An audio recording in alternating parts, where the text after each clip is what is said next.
Welcome to the Folklorama at Home, the virtual experience brought to you by the Manitoba Government Stay-at-Home program. My name is Tanya, and I'll be your travel guide as we check out cultures from around the world, including those in our very own backyard. Tonight, feel free if you have questions for us, chat with us in the below. Otherwise, let's get on to our next adventure here with Julie Desrochers. Julie, how are you? I'm good, how are you? Good. Now, Julie, you do something very special. What is that? I do beadwork, more specifically Métis beadwork, and lots of leather work, so involving stitching things like moccasins, mucklucks, things like that. How did you get started in this? Well, when I was little, my parents were really involved in what we call reenactment. So if you've been to something like Festival where they're in costume, so lots of that. And so since I was a baby, I've been dressed up and paraded. But at the same time, it's something that's very closely tied to my background, to my culture. So a lot of my sewing skills come from making historic costumes. Wow. And then one day I followed a one-day workshop on beadwork with an artist that I really love. His name is Gregory Scofield. And it was an 8-hour day, and we learned to bead. And since then I've sort of delved deeper into my background and found my Métis roots and started putting together beadwork and sewing and things like that. And you've not only just started doing that, you also have your own company. Yes. So this past spring, my sisters and I decided to take our beadwork to a new level. So it was something that we long practiced together. Eventually, we also started doing lots of workshops and sharing it with others to sort of make sure that it's a skill that stays alive and that more young people get involved in learning about their Métis roots. But then with the pandemic and things starting to slow down with public events, we decided that maybe it was the time to put a company together and start selling beadwork or sharing our art to a more vast network. Definitely. So the four of us together put it together. We're called Prairie Owl Beads, and we do a little bit of everything, from jewelry to moccasins to traditional items. So a little bit of everything. That's great. And why do you keep doing this? Why is this important to you? I think it's important to me because growing up, I wasn't necessarily in touch with my cultural heritage, but I think that beadwork is a strong connection for me today to my culture. So to show others or to help others connect in that way.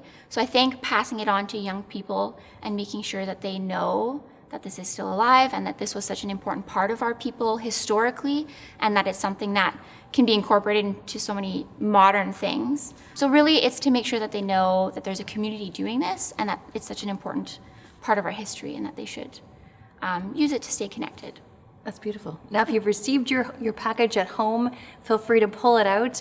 Julie and I are going to go get set up and start the beading together. If you haven't received a package, just even look at the supplies that we're using, and you can definitely reach out to Julie or ourselves at Folklorama, and we can lead you into how you can do it at home as well. So I have my Band-Aids, just in case, because I'm really not a good sewer. Sorry, Mom. And we're gonna get started.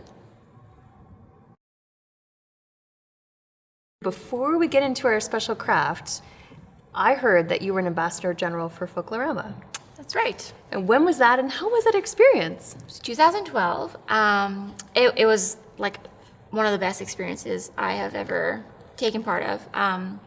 All the opportunities to meet people and share my culture, but also so many opportunities throughout the year to learn about others. So it extended beyond the festival, which was really neat.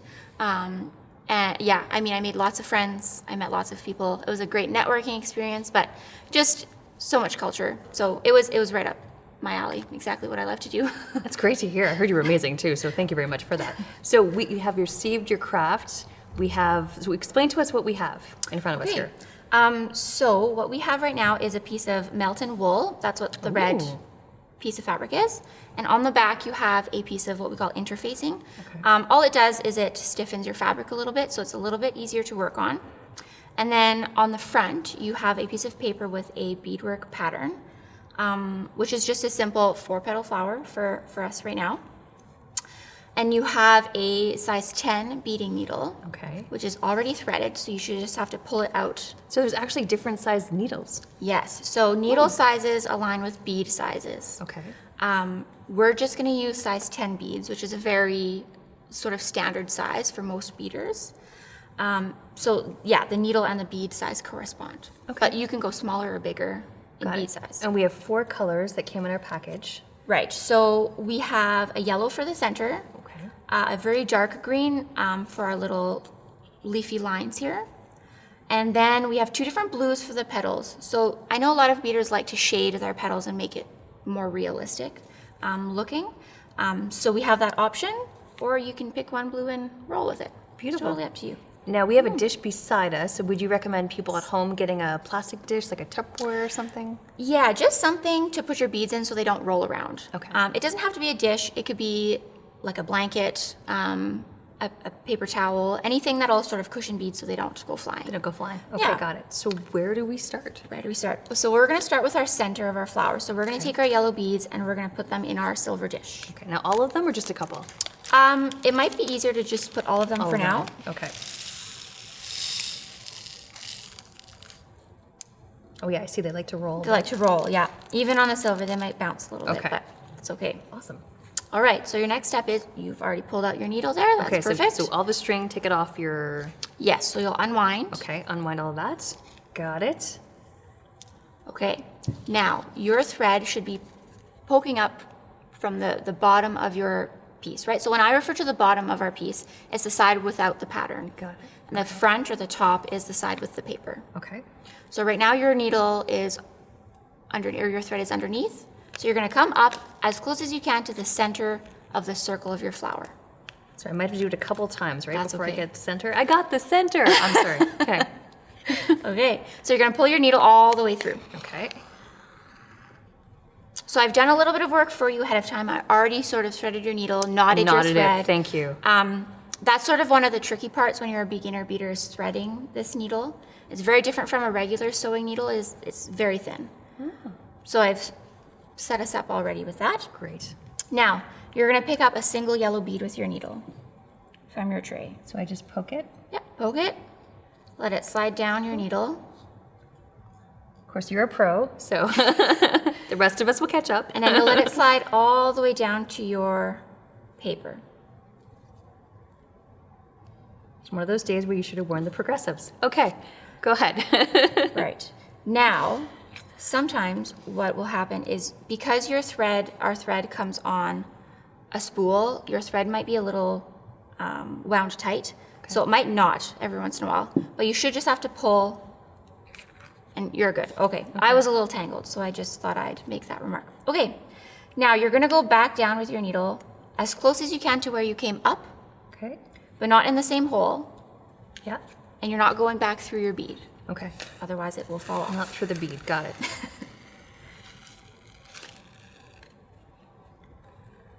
Okay. There you Ooh. go. You have beaded a bead out of probably a few hundred on this flower.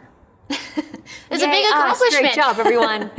Okay, so the next step is you're going to take your needle and you're going to come up from the bottom again. Okay. And you want to come up as close as you can to your yellow bead on any side. It doesn't matter. Really glad the camera's on you for this and not me. Okay. I have a whole bunch Again, of you're going stab to holes. pull your thread all the way. Okay.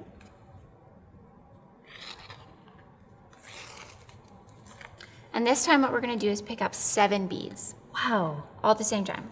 And same yellow ones, obviously. Same yellow ones, that's right. I keep wanting to touch them with my fingers, but I guess it's easier with... Everybody's got their own techniques. Some people will pick up beads and put them on their needle. I like to use my needle to pick them Yeah, up. it's so much easier with the needle. Mm-hmm. Never tried that before. And there's even like different, so we're using a long beading needle, Okay. but you can get short beading needles. So they sort of give you different advantages. A long one generally is easier to pick up beads, where a short one, you have more control over where you're stitching That makes when you're sense. doing the sewing part. So these flowers, I see them a lot in beading work. Do they mean anything? So the Métis people are often referred to or known as the flower beadwork people. When you look at historic or older pieces, most Métis beadwork will always be floral. And a lot of it is based on what those people were seeing around them when they were doing this work. Okay. But a lot of patterns are also based on French silk embroidery patterns that were brought over from Europe. Oh.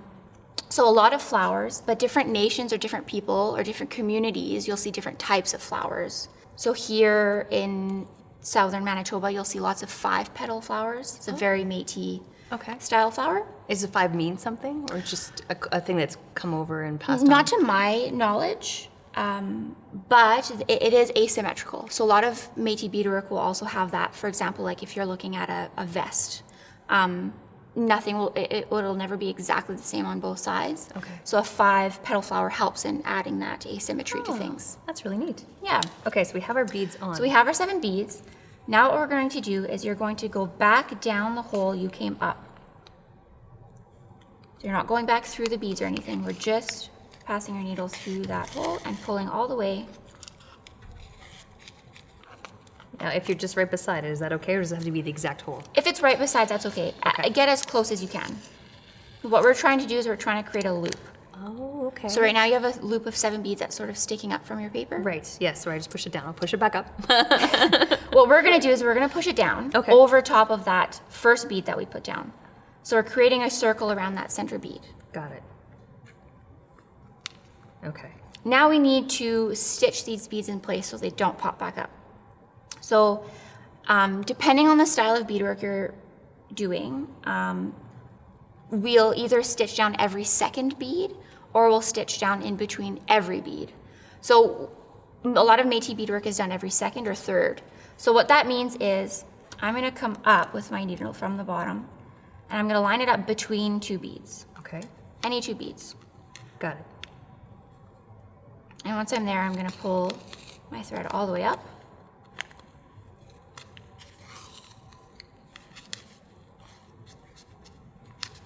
I'm there. Keep going.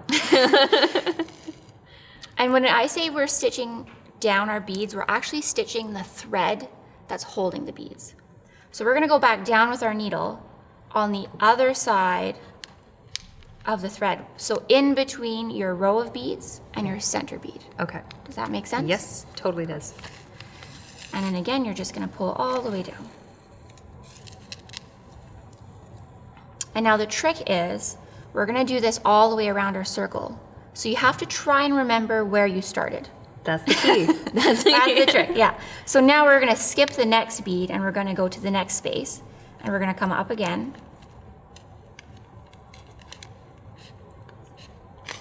Pull all the way. Does it have to go left or right, or does it matter? In this case, it doesn't matter because what we're doing is we're beading with a single needle. Now there are multiple styles of beadwork where some artists will bead with 2 needles. And what that means is there's 1 needle that threads beads and 1 needle that stitches beads. Okay. So they work independently, and the only advantage to that is it's easier to go back on your work and fix a mistake. Okay. I recommend usually if you're a beginner to start with 1 needle to sort of get a handle on what you're doing. I think I get confused on which needle goes where. Yeah, a little bit of experience with a single needle generally helps a lot when you're learning to bead with 2. So how many stitches have you put in there? I put in 2 so far. 2, okay. So because we've got 7 beads, if you put in 3, we should be good to go to our next step.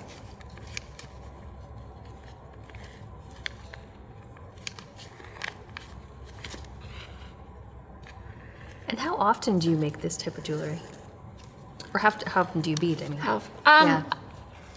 It depends on what else I have going on, but I generally try and do a little bit of beadwork every day. It's very relaxing. Yes. Yeah? Once you sort of get a handle and a groove going, a lot of people will do it while they're listening to their podcast, or they'll do it watching the TV, or they'll, a lot of people find it kind of meditative, because once you've done this, you sort of do the same thing over and over and over again. Oh, we just increase or decrease the amount of beads we thread. Okay. So awesome. Once you get the hang of it, it's pretty simple. Yeah. Okay, so did we get 3 stitches around? Yes. All right. So again, what we're gonna do is we're gonna come back up any side of our circle, doesn't matter, but as close as our yellow beads as we can. Okay. Okay. because we're going to do one last row around our center. If your thread does get tangled on the bottom of your work, you don't have to worry about it too much. Depending on what you're doing, often beadwork will be sewn into something, so you often don't see the back. So like right now, I have a little bit of a knot, but I'm not going to worry about undoing it too much right now because it's not going to matter later. Okay. So we do another round of stitches? So you've come up with your needle, right? Yes. Okay, we're going to pick up more beads. Woohoo. So we're going to do another row. Okay. Now, we're going to start with picking up 15, and I'll show you how to measure to see if that's enough beads. Okay. Because every beader will have a different tension in their thread. So for me, I might need 15 to make another circle, but maybe my stitching is tighter than yours, and you might need 20. So we're going to thread 15, we're going to measure, and then we'll add or remove as needed. Okay, so with our needle, 15. Right.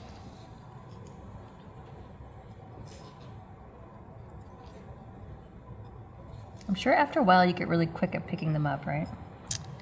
Yeah, with a little bit of practice. It also sometimes depends on the surface that you're using. Like I love these little silver trays, but sometimes it can be a little slippery. So that's why I often tell people like a fabric, like a paper towel or a blanket sometimes is a bit easier. Is a good way to go. Mm-hmm. I don't know about you folks, but I'm losing count, so I have to go back and count the beads to see where I'm at.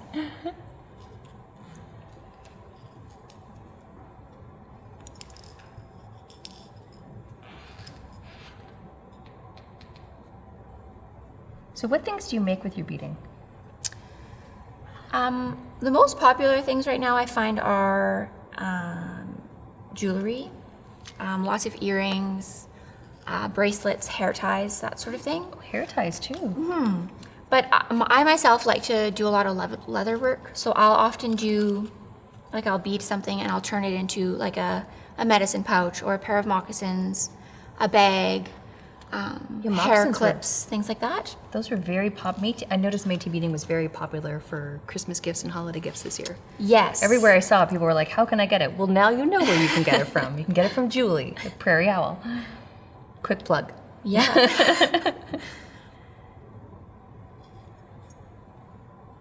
I know, Julie, you're probably done an hour ago. 1, 2, 3, 4, okay. 5, 6, 7, 8, 9, 10, 11.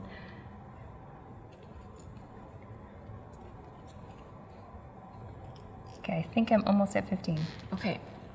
Once you do get to 15, what I'm going to do is I'm just going to lay the beads around the circle here using my thumb to hold them down to see if I've put enough to come back to where I started. So all we're trying to do is complete a circle.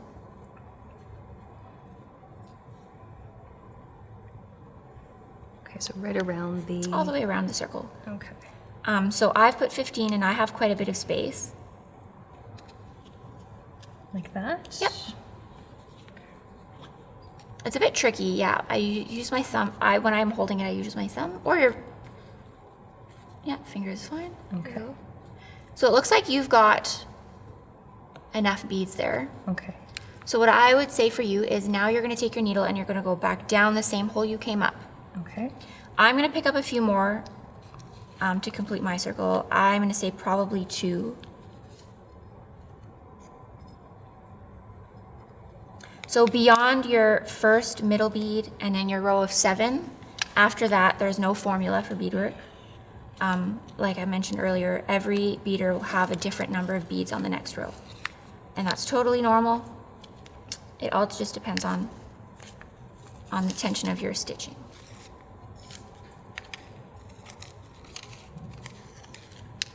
And again, we created a big loop, which we're gonna press down if it's popping up, and we're going to stitch again every second bead down. So coming up on the outside of the circle and going down on the inside of that row.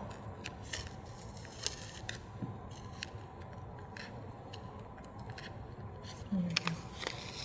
The same thing, like every other bead or every third bead? Every other bead should be good. You could do every third. The only thing that risks happening if you do every third is you might have some beads that feel a little bit loose. They might pop up a little bit. I know some beaders like to stitch down every single space, so every bead, which will just create like a more consistent uniform look and a uniform spacing between every bead. But I find that once you add things around, like once you start working on your petals, and you fill things in, every second bead is plenty. Okay, Julie, so we're getting our circle down. I realize because I'm a beginner, I'm taking probably way too long. You can actually pause the YouTube stream right now if you'd like to try to catch up, or come back at another time and take your time to figure out as we're both learning together. So Julie, what is next? So now we've completed our center circle. What we're going to do is move on to the petals. The petals are beaded a little bit differently from the circle in that instead of starting in the center, we're going to start with an outline and then we'll work our way in. Ooh. So first what we need to do is put these yellow beads away. Okay. Or put them aside if you had another tray or another working surface. And we're going to pick either of the blues. So there's no particular blue you need to use, it's just what you prefer. Okay. So no colors like mean things, it's just whatever's prettier. For our piece, yes. When you look at beadwork as a whole, oftentimes colors do have a significance or a meaning. Generally, every beadwork pattern has a meaning. Flowers could represent people, past experiences, things that you've been through, those types of things. But for our sake, the colors don't matter. Is there also a family color with a family heritage? I think you're thinking more of sashes. Okay. Like the Métis sash, for example. Yes, exactly. Métis people adopted it very much as a representation of who they are, where they come from. So colors and patterns will be associated with particular families, or even with particular regions or groups, organizations, that type of thing. Okay. Beadwork a little bit less. It's more personal to the person who's either wearing it or to the person who's making it. Okay. Got it. Do you have favorite colors that you like to use? I tend to lean a lot towards pinks, but I use a lot of old beads that come out of Europe. So the colors are a little bit different. So it's like matte pinks that are really kind of dark in That's color. pretty. And I find that every beader sort of leans towards a certain color. So I like a lot of pinks, but I could pick out my sister's beadwork by the colors that are in the flowers. Wow. So she often tends to lean towards blues, and it's not like done consciously. It's sort of just a natural kind of thing. Preference. Yeah, it's interesting. Awesome.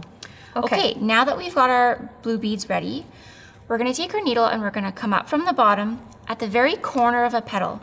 So the petals meet at the four opposite sides of the circle. Okay. So we're gonna pick one, doesn't matter which one. We're gonna come up on the corner, pull all the way.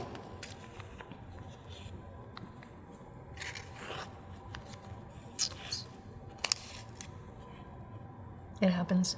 It happens, Yeah. tangling happens. Sometimes you have to be a little patient with your thread. There we go. You're gonna pick up 20 beads now. Whoa. So what we're doing is we're doing this whole outline. Okay. I recommend going with 20. If you wanted to make your petals bigger, you can. I guess it's practice, right? Yeah. When it comes to picking all this up. The beads, not also the craft, but. Yes. That's why I like the longer needle. I find it much quicker to pick them up. Or drop them. Go. So what's the favorite things that you like to make? I don't really have a favorite, I would say. Any kind of beadwork I enjoy. I do really like the sewing aspect of it. So turning my projects into something. I think my favorite project to work on, I suppose, would be like moccasins or mucklucks. Because even though it does take quite, there's several hours that go into the project, it's something that still has a fairly quick turnaround time, so you see your project evolve rapidly. Yeah. And so I like that feeling of seeing something coming to completion. Oh, I bet. Whereas I also have lots of beadwork projects that I've started and I come to every once in a while, but they're not completed. So having that project every once in a while that's easy to get through is kind of nice. And how old is the youngest person that you've ever taught how to bead? The youngest person I've ever taught to bead. I've done some beadwork with kids in grade 5 and 6. I believe would be the youngest I've taught to bead. I have done some beadwork that's a little bit different with more bigger beads, like pony beads, like plastic ones, with kindergarten kids. But we used like plastic darning needles. And that was a really fun project. But it was a little bit different. We were more threading beads to add to a larger beaded piece. So there's a little bit less sewing. Okay. Now once you have your beads, you're gonna poke down on the opposite end of the petal. So I started here. So going down this way? Yep. Okay. At the opposite end, so at a different intersection. Okay, got it. Intersection, that's a great way to put it. And now what we're going to do is we're going to stitch these beads down in place, doing our best to follow the line on the pattern.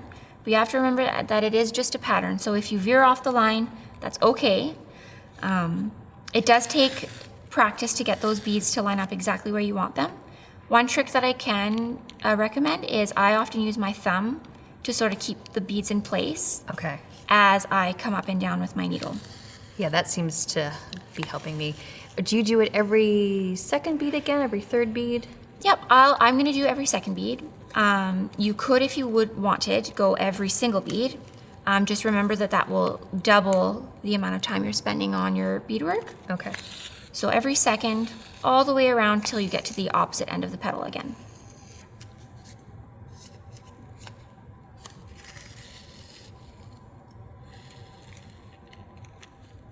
So what's the biggest project you've ever worked on?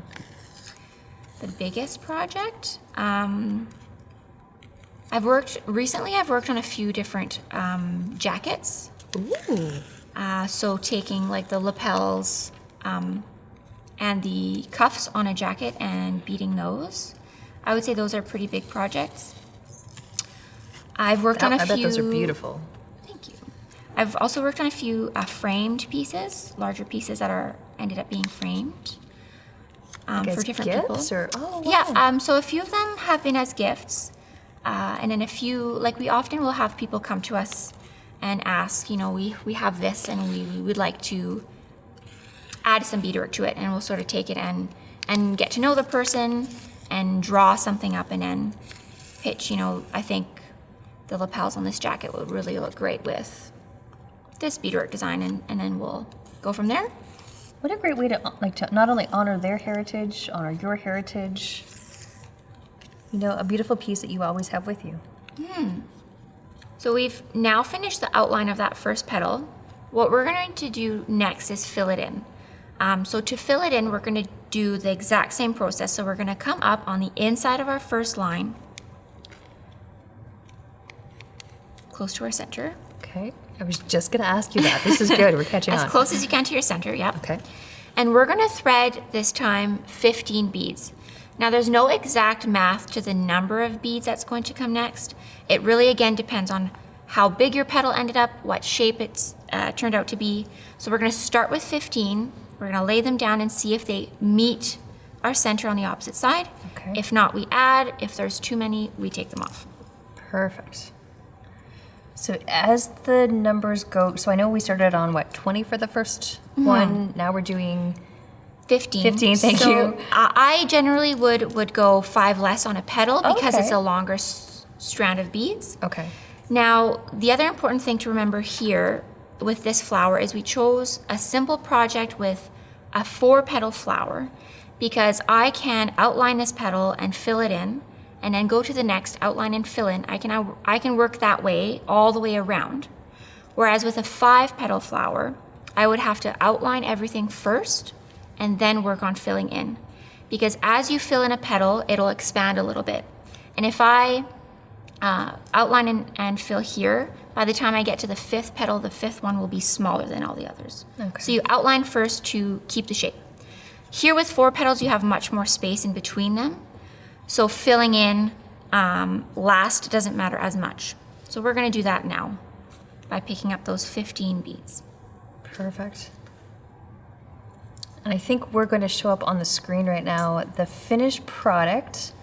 So take your time as we will on this side going through our different leaves and filling them in each time. But you at home, check out what it looks like when you're done.